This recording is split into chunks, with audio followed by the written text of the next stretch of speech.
Your background looks like a swamp. Must be Louisiana. It is. That's where I'm from. I kind of thought that with your accent, but What accent? I'm a Californian. I have no accent. Where in Louisiana did you grow up? New Orleans. I'm from the city. Wonderful town. It's a fun place to visit. Visit. Well, we say back home that the cockroaches are so big we give them collars and names. Yeah. I've got a quick little story about New Orleans. Tell me. I did my undergraduate work at the University of the South in Swanee, Tennessee. Where's in Tennessee? Swanee. Oh, I don't know what Swanee is. Must be near the Swanee River, right? No, it's not. It's spelled totally differently, and it's way far away. It's in the Cumberland Plateau area of Middle Tennessee, about 70, 80 miles north of Chattanooga. Oh, okay. So it's over on the eastern side. Yes, and it was kind of a party school. And what we would do, and I can't believe I used to do this, during Mardi Gras, and a couple stupid, crazy friends of mine, we would jump the L&N freight train going through Chattanooga and ride it all the way to New Orleans, party for 3-4 days and come back. Wow. That sounds like fun. I'm sure you had a good time. God, it was fun, but it was so stupid. Well, of course, crazy. But that's what you do when you're that age. Yeah, you're right. When you feel immortal. But I remember that's how I learned to ride a freight train. Oh, wow. So you catch it going uphill or something when it was going slow? Yeah. Well, actually, we did it just when they would slow down going into the switch yards. Ah, okay. And the people who I went with were the experts. They taught me how to do it. And of course, you would run into hobos who were experts at it. But I tell you what, it's just the craziest thing to do. It wasn't I don't think it was as dangerous back then as it is now. Probably not, yeah. The railroad really didn't care, didn't pay attention to you, and we were, at least I was careful. I recall trying to be very careful, but that's what I used to do. And I loved cooking in the food from that city, and indeed, yeah. And that's one of the things I remember, eating astonishingly wonderful food. The food is good. And yeah. So how you been? Everything okay for you? Yeah. What is this? Going into the third month that we're not going to the district campus. We're working from home, and of course the tech center was all ready for this because we used to do all this anyway. Yeah, you guys are pretty well able to operate remotely anyway. Yeah, and so it was no big deal for us, but the rest of the district had a lot of growing pains, and the one cool part about it is that we have been fighting them for years and years to use Adobe Sign, to put things on electronic signatures, to use Google Docs, to work collectively and all that kind of stuff. Oh no, we can't do that. We have to use paper, and we need wet signatures and blah, blah, blah. And all of a sudden, after resisting us for like 3-4 years, they had to, within a couple days, switch over to it. Wow. And I was getting all these phone calls asking me how to do it. I'm sure, yeah. It was kind of vindicating, actually, but it was kind of fun to watch that happen. Well, the other thing, Bruce, is up where you live, you guys have a lot of festivals and stuff during the summer, and I'm sure they're curtailing all that stuff, right? Yeah. Our Saturday morning organic farmers market, I mean, they started getting ready to shut that down, and people raised such hell over that they acquiesced, but they have people on the edges of the farmers market, which is held in town in a big, huge parking lot, huge, monitoring, and you can only go in if you've got masks on. Yeah. And but that's working, and people really appreciative about that. But poor Chico, we have all these restaurants in town, most of which cater Got out of business probably, right? students. Yeah. We have Chico State right there in town, and I don't know, 18,000 students, and they're not here, and it's wreaking havoc, terrible havoc. Well, what about that old hotel that's been there forever? Is that still okay? Yes, well, what the heck the name is? It just went out my head. Either. Yeah, it got refurbished a number of years ago, like 5 years ago. Somebody bought it and turned it into a really like 5-star place. And what the heck is the name of that? Yeah, I stayed there one time when I went up to visit.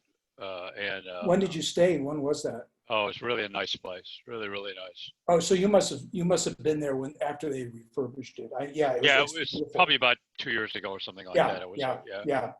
And it's I presume it's doing fine.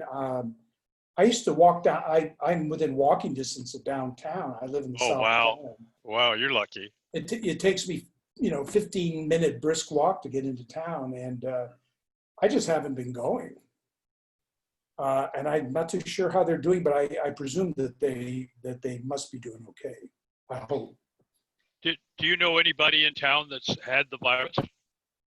Has the virus? Yeah, had the corona. No, none of my acquaintances or friends No have faculty. it. Luckily, the people I know tend to be, and not to say this is a prerequisite, but they tend to be very well-informed professional people like doctors. Yeah. And lawyers and stuff. I have 3 close friends who are doctors, and they take care of themselves, and they are being exposed to it in the hospitals. One's an OBGYN doctor, and they're having a hell of a time figuring out how to deliver babies. I can imagine. Yeah. And having the fathers not be there or be there, that's a real issue. Yeah, it has been. And they're doing fine. I'm doing fine. I'm taking it very, very seriously. Good for you. Yeah. I do not want to. I mean, I've read the descriptions of what it does to you, and it's, I don't want any of that. Yeah. If you get it and you survive, you still aren't the same. It leaves permanent damage to your lungs. Yeah.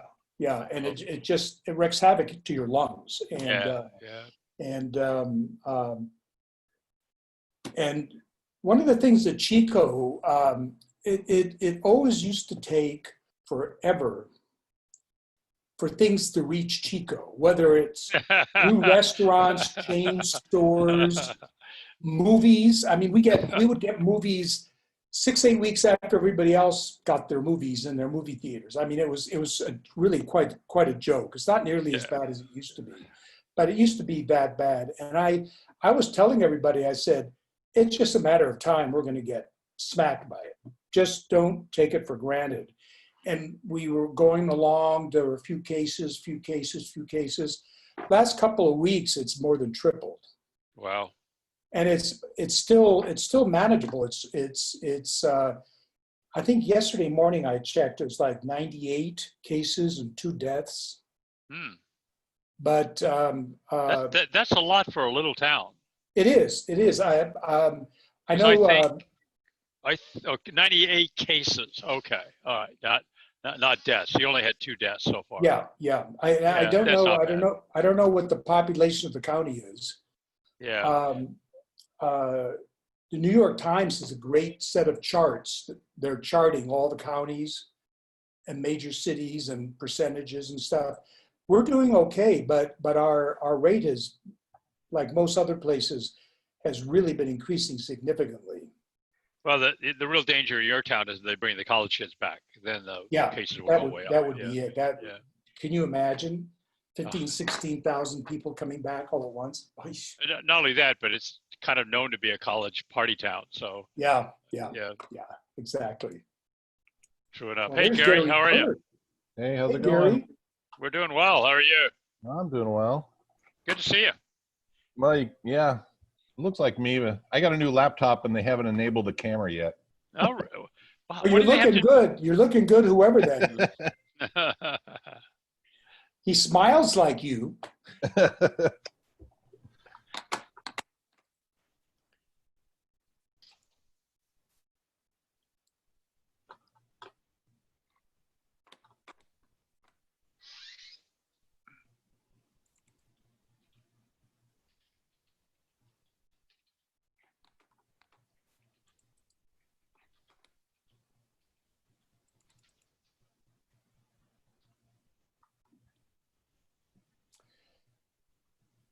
Gary, so the recording is on and the masthead, you should be able to see that on your screen to take roll call.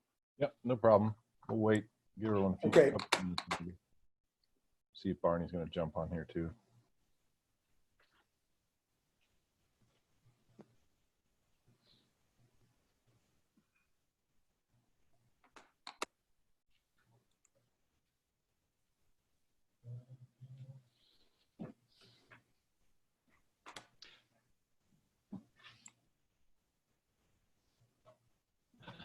Bruce, how's Steve Klein doing? I haven't heard from him in a while. He's doing fine. As a matter of fact, I was on a Zoom meeting with him and David Shippen just about an hour ago. He seems to be doing very well and very, very much involved in the administration of the tech center and on various projects. Yeah, he's Good. I have to give him a call. I need to talk to him. everyone at home is safe. That's good. Yeah. It's got such a lovely family. There's Sean Keegan, the infamous.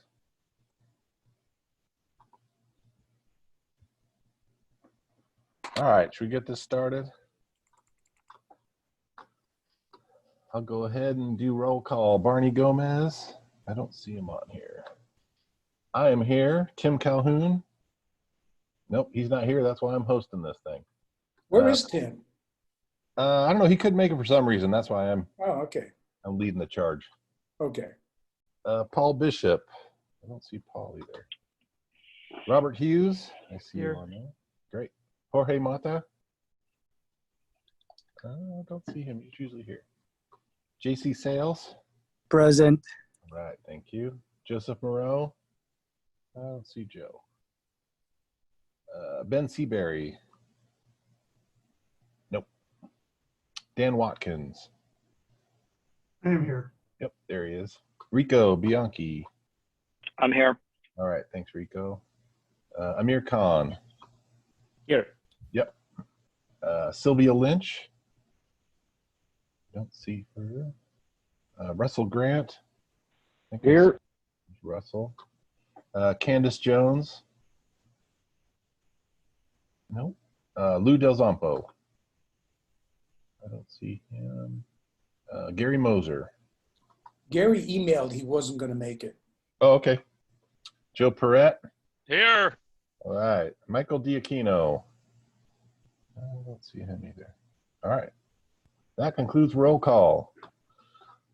So it looks like we had a discussion topic. What can system-wide technology do to help colleges in the coming fiscal year 2021? Any input on that?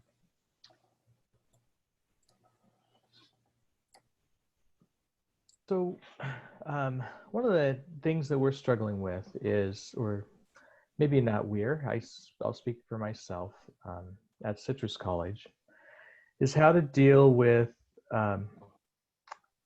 providing faculty and staff that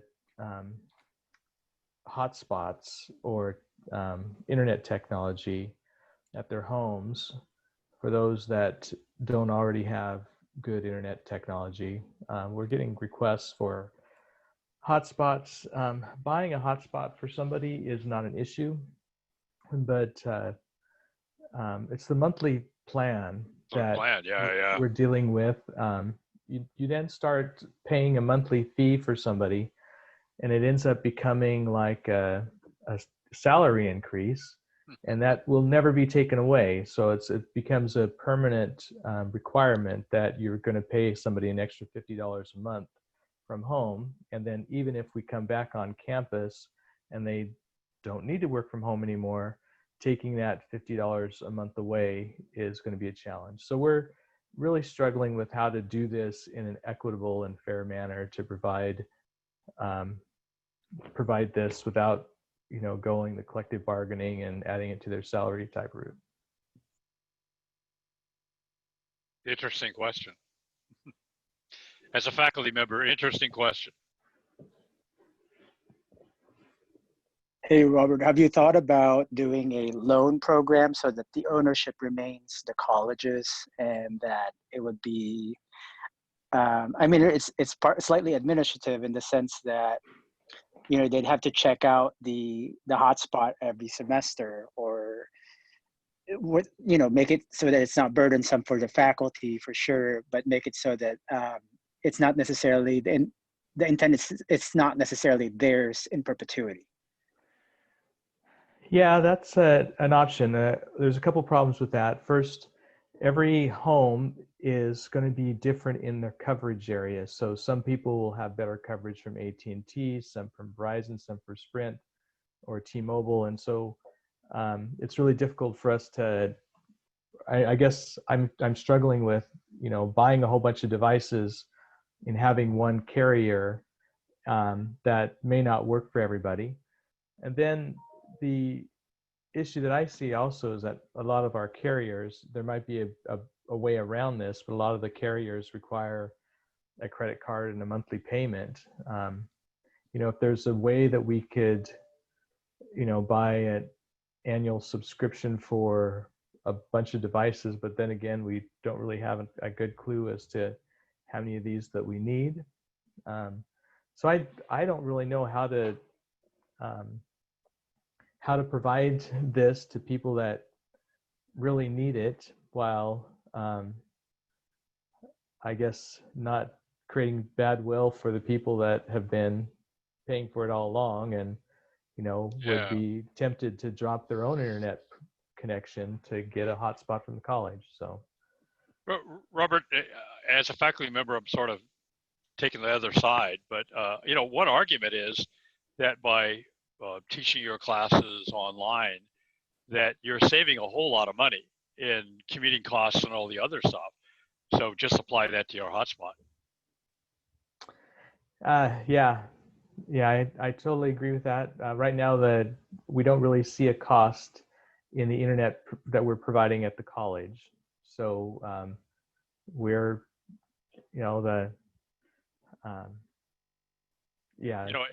as a faculty member, of course I live in LA, but as a faculty member, I'd much rather pay my cable company to provide me with internet than pay for the maintenance and use of my car and insurance and all that other stuff to get to and from campus. Yeah, I totally get that. Where are you at, Robert? Which city? We're at Citrus College in Glendora. Oh yeah, so you're right in the same kind of mess we are. I mean, Yeah. Community is expensive.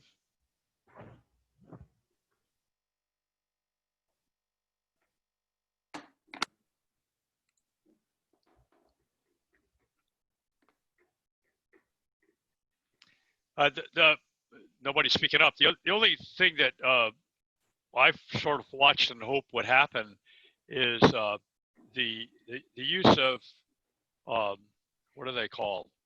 But basically the capability to get onto campus as a faculty member from my home and use software that's there.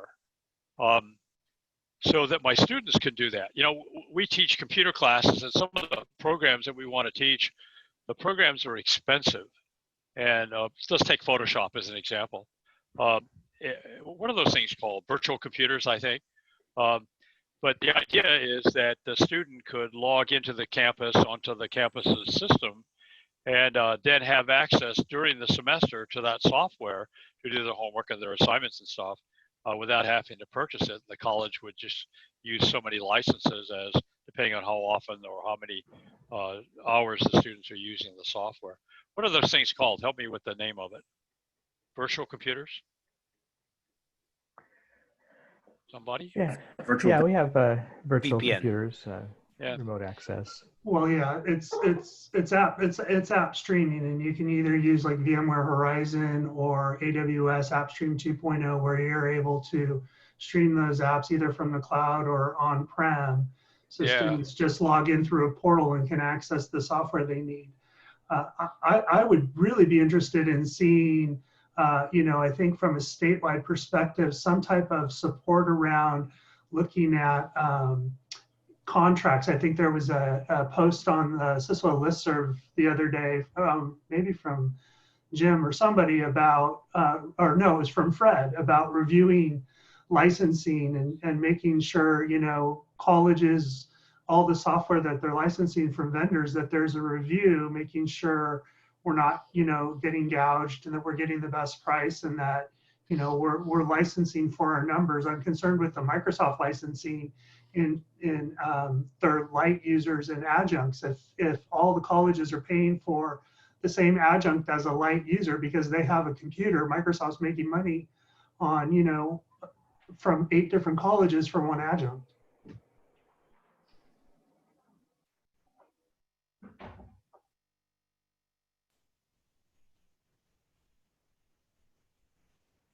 All right, does anyone else have input on this discussion? All right, well, thank you very much. We're going to move on to Sean Keegan and the accessibility learning modules. You're on, Sean Keegan. You're on, there you go. Gary, yeah, me and my mute button. Really quickly, let me move some things around here. I'm going to do a screen share really quickly and make sure I got the right screen up. So just a little bit of background. Hopefully that's coming through right now. Is it? Yes. Oops, darn it. Can't click anywhere on a web page anymore. There we go. So a little bit of background. The Accessibility Standard Work Group was a group that was created a couple of years ago that reported up to both TTAC and IEPI at the Chancellor's Office, and was responsible for drafting both the CCC Accessibility Standard and some additional documentation and consent was then distributed through both TTAC and the Chancellor's Office.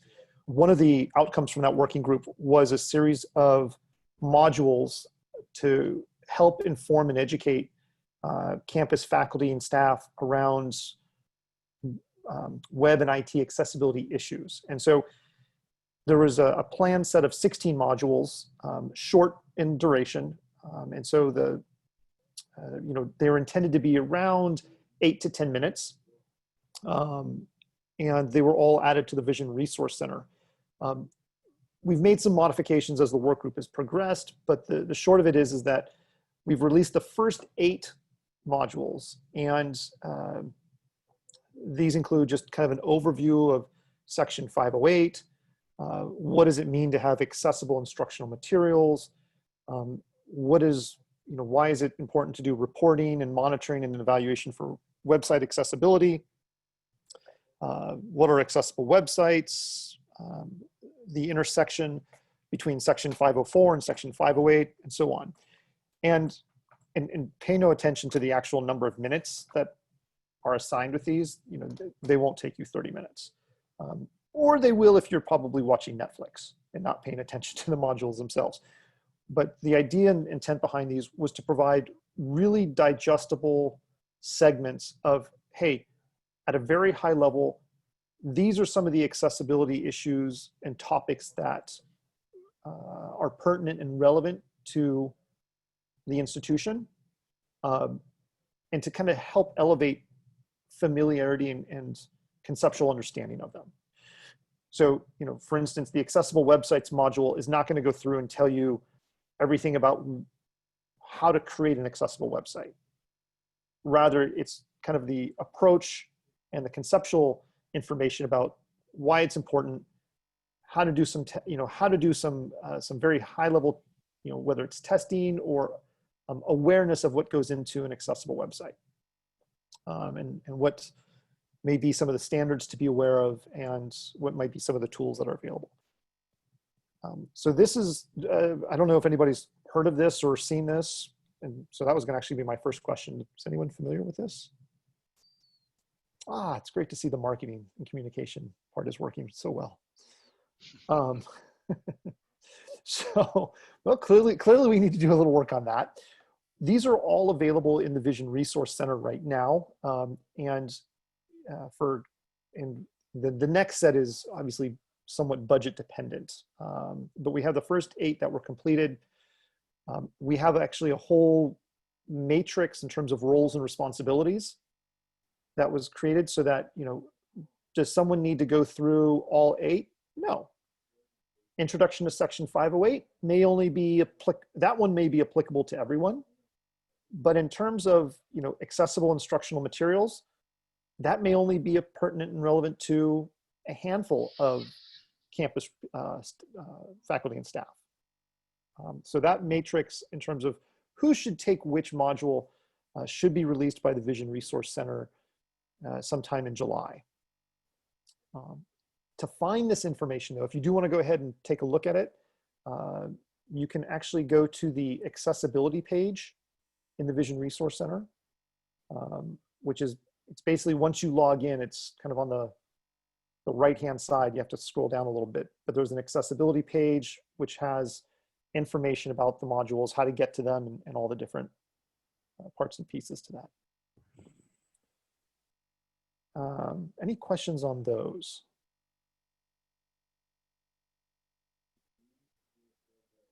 Nope. Okay. Second piece is we have launched an accessibility community in the Vision Resource Center. So this is just a standard community. If you go and look for accessibility, which will be really, really easy because it starts with the letter A and it's going to be one of the first ones you see when you log in to the community section. If you click on join, we now have basically this help desk where people can ask questions, and we've got some of our staff available to provide responses and answer questions. So this is just another resource that we've launched within the Vision Resource Center. People have questions about accessibility topics, self-paced courses, how to get materials made accessible, things of that nature. Here's a resource that we are monitoring on a regular basis. Any questions on that? All right. This is easy.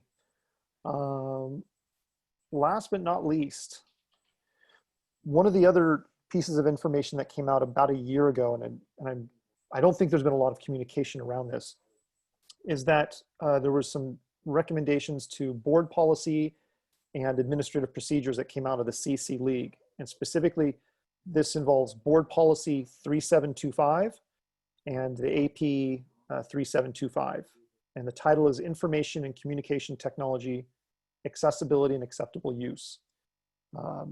So these actually were templates that came out from the CC League. Some colleges have adopted them. So College of the Desert and Santa Barbara City College have both have versions of the BP and the AP available from their website. Obviously the BP language looks the same. The board policy template language looks the same. But there are some differences obviously for the colleges in terms of how they've wanted to address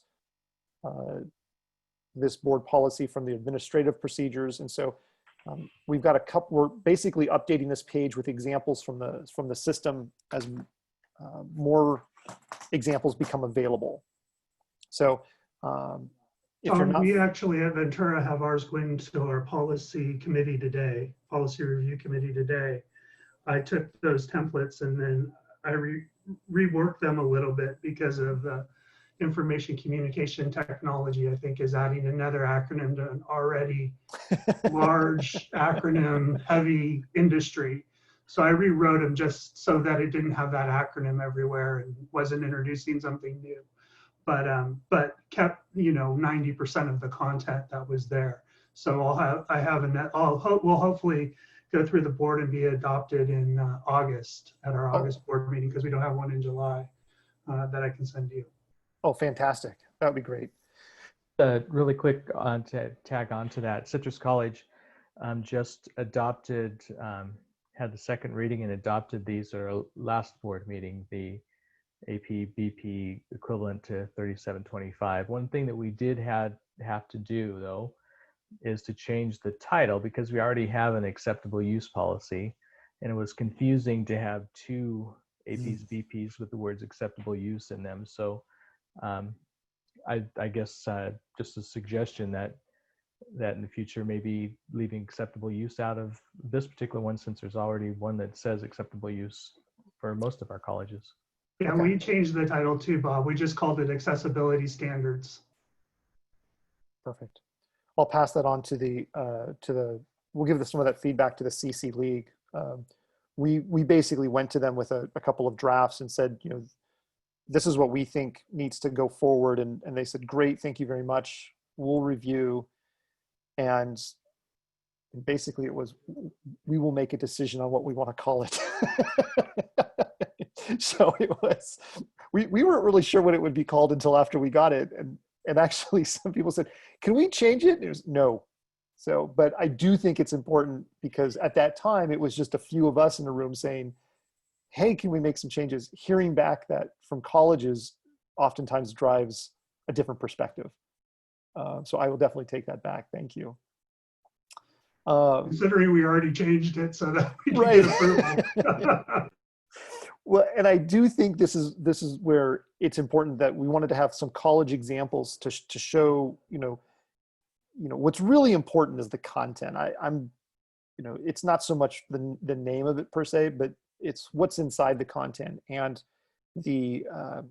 there are differences between some of the colleges with respect to the administrative procedure aspect of it, and how they're approaching and dealing with this at the local level, which was intended, because the APs can be modified and adjusted based on local processes and resources.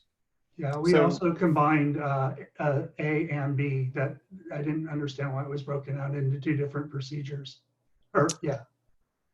In terms of the policy and the procedure. Well, the board policy was one thing, but then the administrative procedures were broken into an A and a B. Yes. And so I actually combined them so they were one administrative procedure. Yep, exactly. And the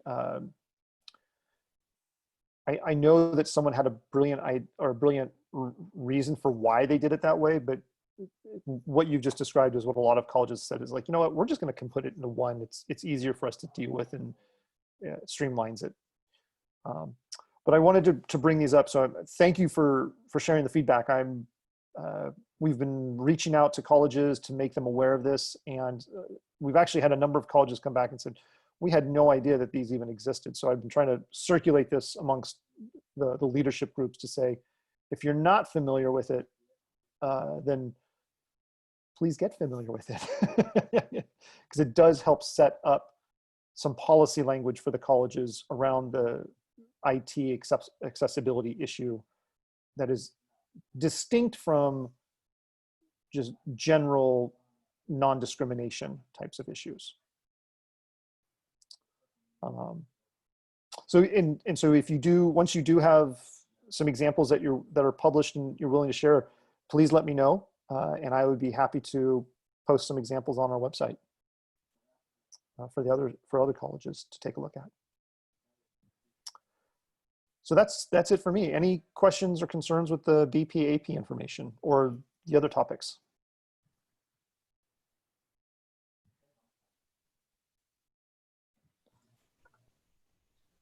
Is there, after you take all those accessibility courses, is there a certificate or a digital badge or something that, signifies that you've completed a series and, or maybe more than, not necessarily an expert in the field, but at least have some education in the field? that's a great question. We've had that conversation with the VRC in terms of, and I believe the way they've set it up is that as you go through the Vision Resource Center platform itself will track completion. And so when you have finished, I believe there's some type of notification or flag that you've completed those accessibility modules. I don't really know what it looks like. That's actually something we've been talking to them about because it was actually supposed to be more structured. You know, we just didn't want to, you know, say, you know, here's 16 modules that everybody has to review, but it was, you know, somebody in procurement might need 1, 3, 7, 9, and 12. And then, you know, they would get their certificate. Right, because I would think that I could probably sell this to my district and to people at my colleges saying, hey, if you take these, you know, 6 modules, you get a certificate, you know, and kind of it's a way to get people to actually take that action versus not. Exactly.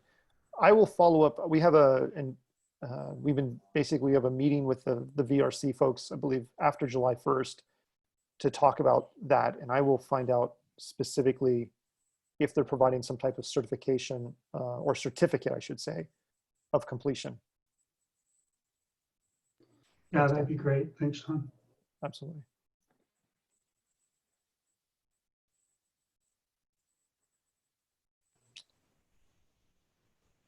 All right. Thank you, Sean. Absolutely. Does anyone else have anything else they wanted to discuss before we call this one? Nope. Okay. Well, thank you so much, everyone, for joining us. And our next meeting will be on July 23rd. Hope you have a good weekend this weekend. We're getting close. One more day. Thanks, Gary. Yeah. Thank you all. Take care. Thanks, Gary. Bye.